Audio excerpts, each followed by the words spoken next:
Assalamualaikum warahmatullahi wabarakatuh. Perkenalkan, nama saya Rizky Ardianto. Saya dari kelas 11 TKRB. Absen saya 25. Oke, kali ini saya akan membahas tentang sistem pengisian. Apa itu sistem pengisian? Sistem pengisian adalah skema penghasil energi listrik yang disalurkan ke semua sistem listrikan kendaraan sebagai sumber arus serta melakukan pengisian terhadap daya baterai.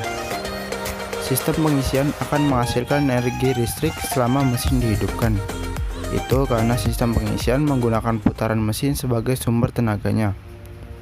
Listrik yang dihasilkan akan langsung dipakai untuk menghidupkan lampu, klakson, serta kelistrikan mesin.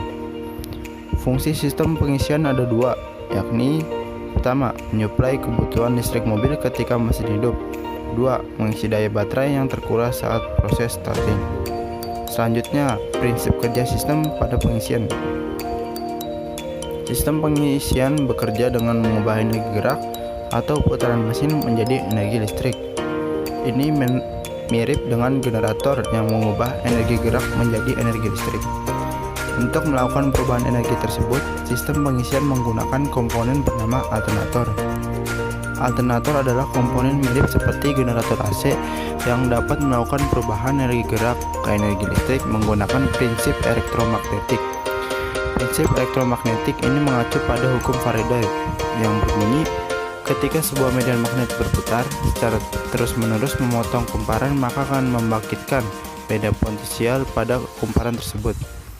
Selanjutnya yaitu konstruksi dan rangkaian pengisian.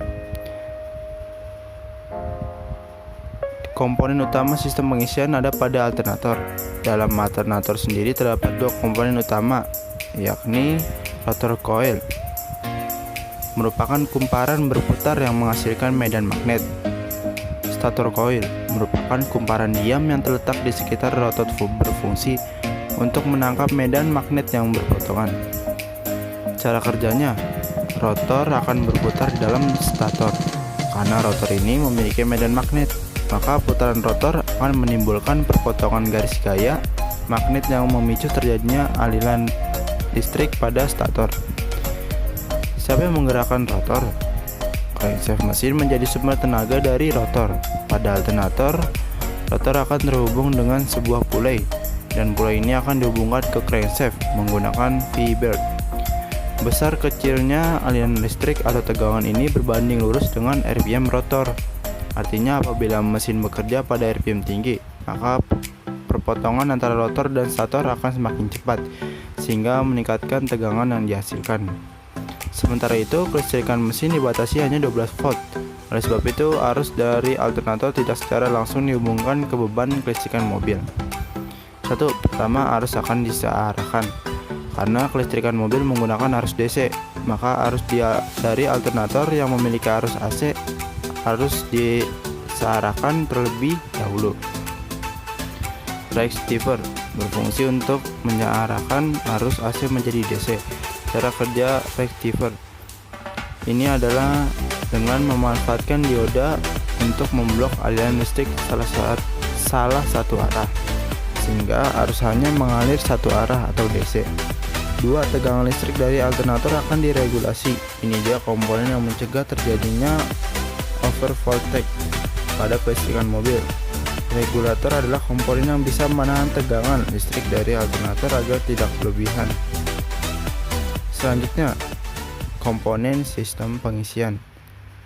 Komponen pada sistem pengisian kurang lebih ada 6 komponen. Yang pertama, yaitu ada kunci kontak. Kunci kontak sendiri berfungsi untuk mengaktifkan medan magnet pada rotor coil. 2. Alternator. Alternator berfungsi untuk mengubah energi. Ketiga, ada rectifier. Rectifier berfungsi untuk menyearahkan arus listrik. Yang keempat, ada regulator. Regulator sendiri ini berfungsi untuk mengatur tegangan pengisian. Yang kelima, aki atau baterai, yaitu berfungsi sebagai penyimpan listrik. Yang terakhir yaitu ada wiring, sebagai pengalir arus listrik pada sistem pengisian. Mungkin kurang lebih itu saja yang saya bisa jelaskan. Kurang lebihnya mohon maaf. Wassalamualaikum warahmatullahi wabarakatuh.